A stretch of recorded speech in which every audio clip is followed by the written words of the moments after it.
Mga kapuso, meron na ba kayong date sa Valentine's Day?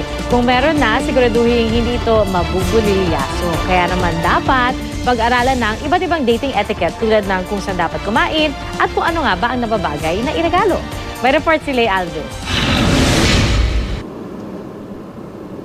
Love is in the air, ika nga. At para siguradong espesyal ang selebrasyon ng Valentine's Day kasama ang iyong minamahal, dapat itong paghandaan. Halimbawa, kung dinner date ang balak, maaga dapat magpa-reserve ng restaurant.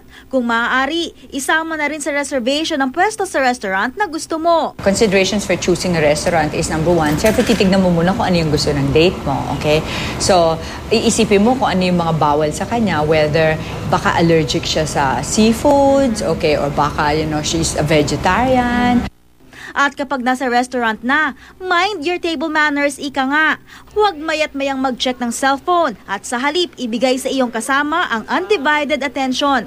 Tandaan ang basic dining etiquette, lalo na kung fine dining restaurant ang pupuntahan. Ang bread and butter ay nasa kaliwa, nasa kanan naman ng drinks. Huwag magpanik kung maraming kubyertos ang nakahilera sa mesa. Kung hindi mo alam kung alin ang hahawakan dyan, you start from the outside, going in. Dito ho, sa tips ng forefinger nyo, ganyan ho ang hawak ng fork and knife, okay? When you're holding on to the fork and knife, pag binaliktad mo yan, eksakto na ang hawak mo. Pag tapos ka na, ilalagay mo sa 4 o'clock. Iwasan din ang maingay na paghigop ng sabaw. Kung mainit, bahagya lamang itong haluin. Ang karne naman halimbawa, easy lang sa paghiwa. Kailangan din, you cut, you eat. Okay? You cut, you eat. Hindi pwedeng cut, eat. Kung pasta naman ang kakainin, i-roll ang noodles sa gilid ng deep dish. At ingat lang dahil madalas na tumatalsik ang sauce sa damit. Huwag daw ipampunas ng bibig ang linen napkin at sa halip ay humingi na lamang ng paper napkin. Hanggat maaari, mag-toothpick na lamang daw sa restroom at huwag sa mesa. Pero sabi nga, when in Rome, do as the Romans do. Usually kasi pag Chinese restaurant, walang serving spoon, if you notice, right?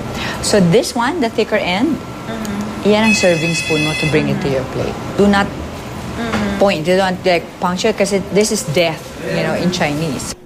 Pero di naman kailangan kumain pa sa labas para maging espesyal ang Valentine's Day, lalo na kung kailangang magtipid. What would be nice is, again, spending a home-cooked meal, something special sa bahay, okay? And probably inviting guests or inviting your relatives to come and enjoy it.